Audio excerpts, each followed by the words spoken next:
మీద నేను బయట ఆన్సర్ చేస్తాను. జూపల్లి గారు మొన్న ఆన్సర్ ఇచ్చిన బయట ప్రెస్ మీట్లో జూపల్లి గారు చెప్పే ప్రతి ప్రశ్నకు ఆన్సర్ చేస్తా, because I don't want to lose my time. అధ్యక్ష, ఈరోజు I'm coming to the PPT.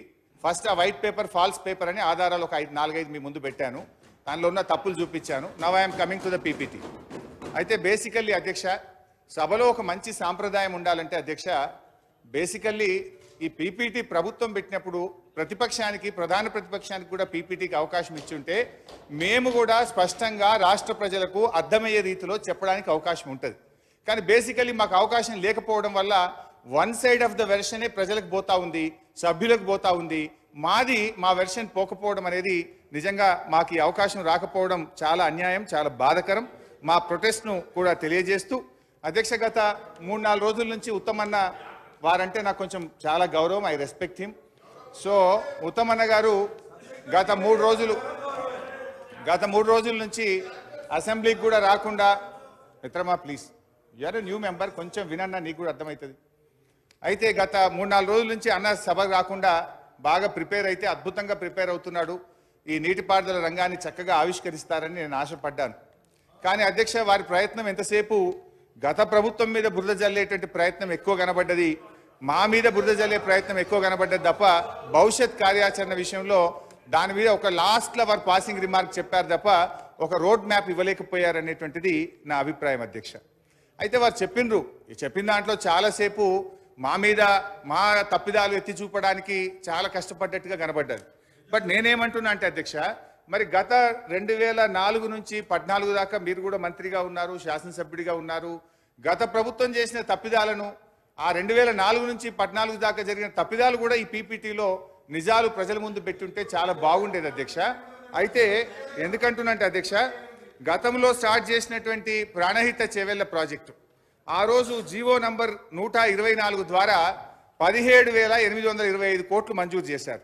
సంవత్సరంన్నర లోపే ఆ జీవోను మళ్ళీ మార్చి జీవో నంబర్ 238 ద్వారా 38,500 కోట్ల రూపాయలకు ప్రాజెక్ట్ కాస్ట్ పెంచారు.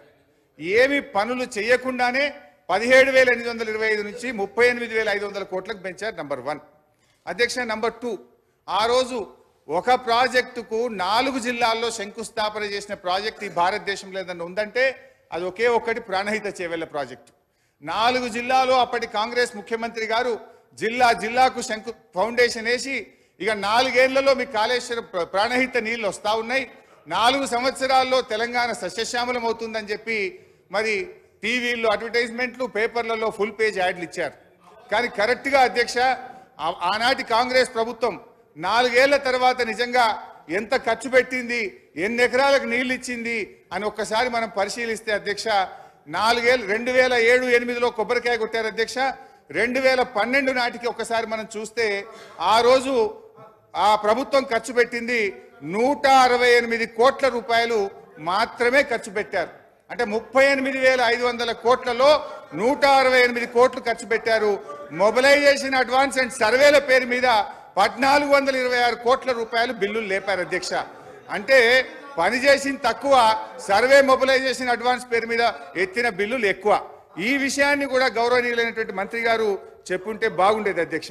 అయితే అధ్యక్ష, tender percent I'm not yielding sir, I'm not yielding sir, I'm not yielding, I'm not yielding, this is not the way, let me complete sir.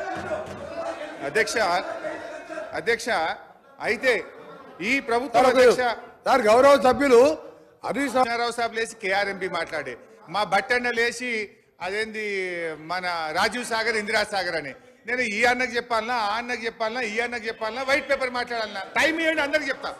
Time ఇవ్వండి, రాత్రి 12 అయినా ఒక్కరికి సమాధానం చెప్పే సత్తా నాకున్నది. ఈ టైం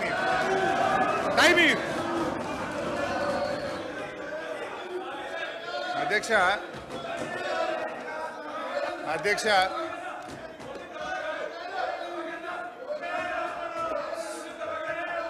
సార్, స్పీకర్ సార్, నేను కేవలం వైట్ పేపర్ మీద అంతా 8 నిమిషాలు మాట్లాడలేదు. సబ్జెక్ట్ అంతా డీవియేట్ అవుతుంది. మళ్ళీ మా బట్టనే లేచి వేరే టాపిక్ తెచ్చి ఇప్పుడు దానికి చెప్పకపోతేనేమో నేను తప్పులు పడతా, చెప్తానేమో టైం పోతుంది. ఇదేం పంచాయతీ సార్ ఇది? ఇప్పుడు అన్న ధన్మని ఏదో మాట్లాడి దానికి ఆన్సర్ ఇస్తే ఓ బాధ ఉన్నది, ఇవ్వకపోతే ఓ బాధ ఉన్నది నాకు. అధ్యక్ష అధ్యక్ష గౌరవనీయులు బట్టి విక్రమార్క గారు, నేను జస్ట్ 1 minute కంప్లీట్ చేస్తే పెళ్ళింది సబ్జెక్ట్ కానీ అందులో బోను. వారు ఒక విషయం మాట్లాడుతూ ఇందాక ఏమన్నారంటే ప్రాణహిత చేవెళ్లలో 10,000 కోట్లు ఖర్చు పెట్టారు, ఇక 28 పెడితే అయిపోతుండే అన్నట్టుగా ఒక సత్యదూరమైన విషయాన్ని వారు మాట్లాడే ప్రయత్నం చేసినారు. అయితే అధ్యక్ష విషయం ఏంటంటే అధ్యక్ష మొత్తం 2007 నుంచి 2014 దాకా ఆ రోజు ఉన్నది కాంగ్రెస్ ప్రభుత్వం. ఇదే బట్టన్న గారు కేబినెట్ ర్యాంక్ లో డిప్యూటీ స్పీకర్ గా ఉన్నారు. 4 ఏళ్లలో పూర్తి చేస్తామన్న ప్రాజెక్టు 8 ఏళ్లైనా కనీసం ఒక అనుమతి కూడా తేలేకపోయిందంటే అది మీ చేతగానితనము, తెలంగాణ పట్ల మీ నిర్లక్ష్యం కాదా? ఆ రోజు 8 ఏళ్లలో కనీసం మహారాష్ట్రతో అంతర్రాష్ట్ర ఒప్పందం చేయలేదు, సిడబ్ల్యూసీకే ఒక అనుమతి తీసుకురాలేదు. అది కూడా మా బట్టన్న గారు ఇంకో తప్పుడు విషయం ఏం చెప్పిందంటే 10,000 కోట్లు ఖర్చు పెట్టిందని చెప్పిండ్రు. వాస్తవంగా కాంగ్రెస్ ప్రభుత్వం దిగిపోయే నాటికి పెట్టిన ఖర్చు 6,116 కోట్లు. అందులో మొబిలైజేషన్ అడ్వాన్స్ల పేర్ల మీద ఇచ్చింది 2,328 కోట్లు అయితే ల్యాండ్ ఎక్విజేషన్ వర్క్స్ మీద పెట్టింది కేవలం 3,700 కోట్లు మాత్రమే. అంటే 8 ఏళ్లలో 4 ఏళ్లలో పూర్తి కావాల్సిన ప్రాణహిత చేవెళ్లకు 8 ఏళ్ల తర్వాత మీరు పెట్టిన ఖర్చు 3,788 కోట్లు.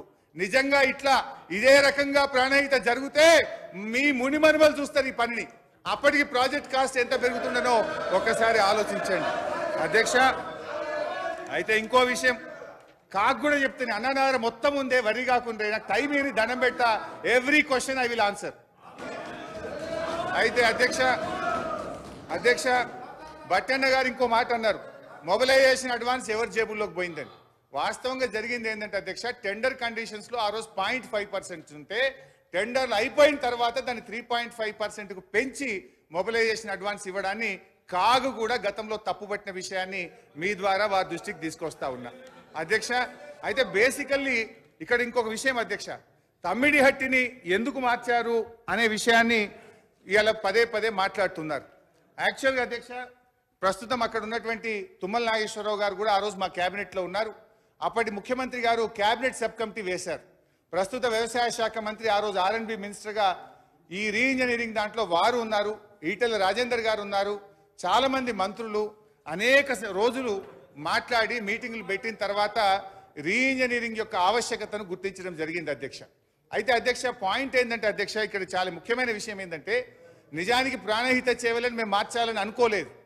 మేము ప్రాణహిత సేవలను కొనసాగించాలని అప్పటి ప్రభుత్వం మేము అధికారంలోకి వచ్చిన తర్వాత 7 ఏళ్లైనా వీళ్ళు కనీసం అనుమతి కూడా తేలేకపోయినరు అని వెంటనే నేనే నెల రోజుల్లోగా మహారాష్ట్రకు వెళ్ళి అక్కడ ప్రభుత్వంతో మేము ప్రాణహితకు అనుమతులు కావాలని సంప్రదింపులు జరిపాం.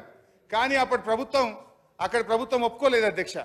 ఇన్ఫాక్ట్ అధ్యక్ష అప్పుడు కేసీఆర్ గారు ఇదే ప్రాణహిత చేవెళ్లకు జాతీయ హోదా ఇవ్వమని ఉత్తరం రాసింది. అంటే మేమేమి అట్లా గుడ్డిగా దీన్ని వ్యతిరేకించలే. 7/6 ప్రభుత్వం 3rd జూన్ నాడు గవర్నమెంట్ వస్తే 7వ తారీఖు అంటే 4 రోజుల్లోనే 7 జూన్ 2014న ప్రాణహిత చేవెళ్లకు జాతీయ హోదా ఇవ్వని కేసీఆర్ గారు ఆ రోజు ఉత్తరం రాశారు.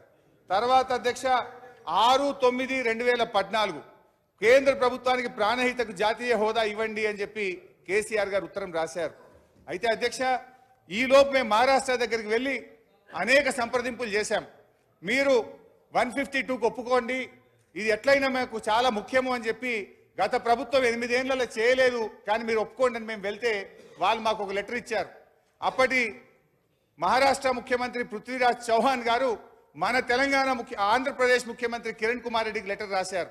మీరు అసలు మా అనుమతి లేకుండా మా పర్మిషన్ లేకుండా ఇష్టం ఉన్నట్టు ప్రాజెక్ట్ మీద ఖర్చులు పెడతా ఉన్నారు, this will be the futile expenditure, ఈ డబ్బంతా కూడా వృధా కాబోతుంది అని చెప్పి ఇది మహారాష్ట్ర చీఫ్ మినిస్టర్ మన రాష్ట్రానికి లెటర్ రాసిండ్రు. మా అనుమతి లేదు, మీరు ఇష్టం ఉన్నట్టుగా డబ్బులు ఖర్చు పెడుతున్నారు, ఇదంతా కూడా ఆయన ఏమన్నాడు అన్ఫ్రూట్ఫుల్ ఎక్స్పెండిచర్ అవుతుందని చెప్పి రాసినారు. అయినా కూడా మీరు పట్టించుకోకుండా ఆ రోజు పనులు ముందుకు చేసినారు. అది కూడా ఎట్లా హెడ్ వదిలేసిండ్రు, తోకలు టైల్ నవ్విండ్రు. ఎవడైనా ఫస్ట్ ఏం చేయాలి, హెడ్ చేయాలి, హెడ్ చేసినాక తర్వాత కింద మనము పనులు చేయాలి. కానీ గత ప్రభుత్వం తలా తోక లేకుండా పనులు చేసింది. అయితే అధ్యక్ష ప్రాణహిత విషయంలో అయితే అసలు ఎందుకు రీఇంజనీరింగ్ చేయాల్సి వచ్చిందో ఇది సెంట్రల్ వాటర్ కమిషన్ లేఖ అధ్యక్ష. ఎప్పుడు రాసింది ఇది central water commission 4/3/2015. As such, the availability of surplus from upstream states as estimated at barrage site may not be reliability available in future. The project are advised to review the quantum of divertible flows from Pranahita barrage site considering the overall availability at the location, requirement of environment flows, capacity of pumping, storage, barrage, en route and command area storage, etc. అయితే ఈ రకంగా అక్కడ నీళ్ళే లేవు. అధ్యక్ష గౌరవ సభ్యులు హరీష్ రావు గారు హరీష్ రావు స్పీకర్ సార్ ఇప్పుడు ఒకసారి డిఎండి సార్. హరీష్ రావు గారు ప్లీజ్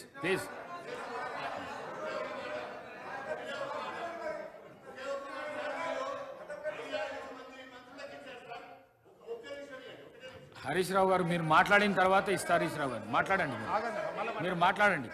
ఇప్పుడు స్పీకర్ సార్ ఇప్పుడు సార్ ఇప్పటికీ నేను మాట్లాడింది 10 నిమిషాలు, మంత్రులు మాట్లాడింది గంట. నేను ఎట్లా సార్ ఇట్లయితే గంట సేపు డిస్టర్బ్ చేస్తే నేను ఏం మాట్లాడాలి సార్? అధ్యక్ష గౌరవనీయులు వారు కూడా గంట మాట్లాడితే నాది ఎట్లయితే సార్? నా ఫ్లో దెబ్బతీయాలని ఒక కుట్ర జరుగుతుంటే వారు కూడా ఈ రాష్ట్రానికి ఉప ముఖ్యమంత్రి గారు గౌరవిస్తాం సార్.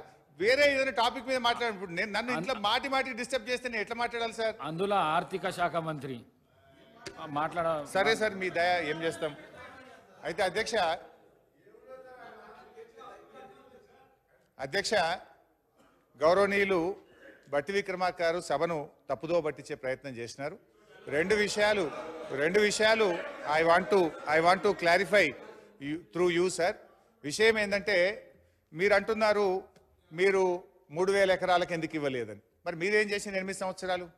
2007 నుంచి 2014 దాకా మహారాష్ట్రలో కాంగ్రెస్ గవర్నమెంట్, ఆంధ్రప్రదేశ్లో కాంగ్రెస్ గవర్నమెంట్, ఢిల్లీలో కాంగ్రెస్ గవర్నమెంట్, 3 చోట్ల కాంగ్రెస్ ప్రభుత్వమే ఉండి కనీసం తమ్మిడిహట్టికి అగ్రిమెంట్ కూడా చేయలేదంటే మీకెంత తెలంగాణ ప్రాంతం మీద మీ పార్టీకి ఏ పార్టీ ప్రేమ ఉందో అర్థమైతలేదా? 8 ఏళ్ళుండి 3 చోట్ల కాంగ్రెస్ ప్రభుత్వం ఉండి అగ్రిమెంట్ కూడా చేయని మీరు ఇవాళ మమ్మల్ని విమర్శిస్తారా? ఒకటి. రెండోది అధ్యక్ష, ఇది మార్చడానికి 3000 ఎకరాలు కాదు.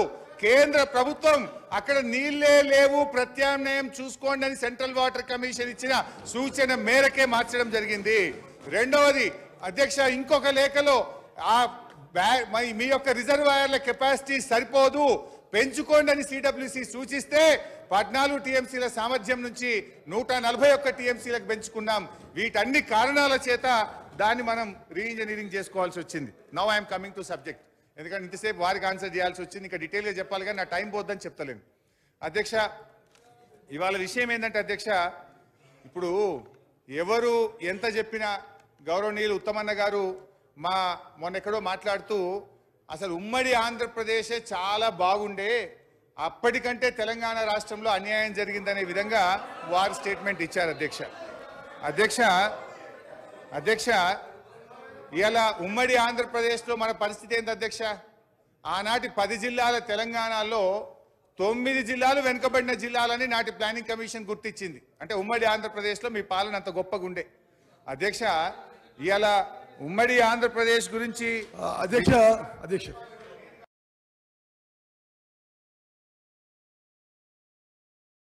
ఇప్పుడు మీరు అధికారంలో ఉన్నారు, ఒకవేళ తప్పులు జరిగితే చర్యలు తీసుకోండి. You are at liberty. ఎవరొద్దంటున్నారు? మీకు ఇష్టం ఉన్న ఎంక్వైరీలు చేయండి, మీరు చర్యలు తీసుకోండి, మేమేమి అడ్డం లేం కదా. You do what ever you want. అధ్యక్ష ఇకపోతే అధ్యక్ష ఉమ్మడి ఆనాటి కాంగ్రెస్ పాలనలో ఎందుకంటే ఈ రాష్ట్రాన్ని ఎక్కువ కాలం పాలించిందే కాంగ్రెస్ పార్టీ. ఆనాడు వీళ్ళందరూ ఇదే ఉత్తమన్న మంత్రిగా ఉన్నారు, బట్టి అన్న, చాలా మంది కోమటిరెడ్డి వెంకటరెడ్డి అని వీళ్ళందరూ కూడా, జూపల్లి గారు అందరూ మంత్రులుగా ఉన్న వాళ్ళు ఇవాళ కూడా మంత్రులుగా ఉన్నారు. అయితే అధ్యక్ష ఆనాటి కాంగ్రెస్ పాలన మీద కలమెత్తని కవి లేడు, గలమెత్తని గాయకుడు లేడు. ఎందుకంటే అధ్యక్ష ఒక ఇవాళటి పాట కాదు అధ్యక్ష, ఆనాటి కాంగ్రెస్ పాలన మీద గద్దరన్న ఏమన్నాడో ఒకసారి వినిపిస్తా. కాంగ్రెస్ పాలనలో రన్నా మన కన్నీళ్లే మిగిలాయో రన్నా, గోదావరి తల్లి గొల్లుమని ఏడ్చింది, కృష్ణమ్మ తల్లిరా కన్నీళ్లు రాల్చింది, సింగరేణి తల్లి సిన్నబోయింది, 610 జీవోనేమో జీరో అయిందని ఆనాడు కాంగ్రెస్ పాలన మీద ప్రజా యుద్ధ నౌక గద్దరన్న చెప్పిన మాట అధ్యక్ష. అందశ్రీ గారు ఉత్తరాన గోదావరి ఉప్పొంగి ఉరకనేమి, దక్షిణాన కృష్ణమ్మ దర్జాగా పారనేమి, నీళ్లు లేక నోళ్లు తెరిచిన వీళ్లను చూడు, మా పల్లెలన్నీ బోసిబోగా తల్లడిల్లుతున్న తల్లి చూడు తెలంగాణ చుక్క నీళ్లు దేదేన దాన, మా గోడు తెలంగాణ బతుకు పాడైన దాన అని అందశ్రీ గారు ఆనాటి కాంగ్రెస్ పాలన మీద రాసిన పాట అధ్యక్ష. మరో కవి జయరాజు గారు అధ్యక్ష, వానమ్మ వానమ్మ ఒక్కసారన్న వచ్చిపోవనమ్మా, చేలల్ల నీళ్లు లేవు చెలకల్ల నీళ్లు లేవు, నిన్ను నమ్మిన రైతు కళ్ళల్ల నీళ్లు లేవు అని చెప్పి మన జయరాజ్ గారు ప్రముఖ కవి ఆనాటి కాంగ్రెస్ పాలన మీద రాశారు అధ్యక్ష. అయితే అధ్యక్ష, మరి ఈరోజు బీఆర్ఎస్ ప్రభుత్వం వచ్చిన తర్వాత ఈ రాష్ట్రంలో సాగునీటి లభ్యత పెరిగింది, చెరువుల నిండా నీళ్లు వచ్చినాయి, భూగర్భ జలాలు పెరిగినాయి, సాగు విస్తీర్ణం పెరిగింది, పంట ఉత్పత్తి పెరిగింది, చేపల ఉత్పత్తి పెరిగింది. ఇది నిజం అధ్యక్ష, ఇది రైతుల అనుభవంలో కూడా ఉన్నది అధ్యక్ష. అధ్యక్ష ఈరోజు అధ్యక్ష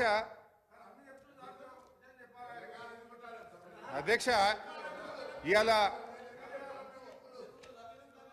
అన్ని చెప్తాను, ఎంత తొందరపడతాను అధ్యక్ష.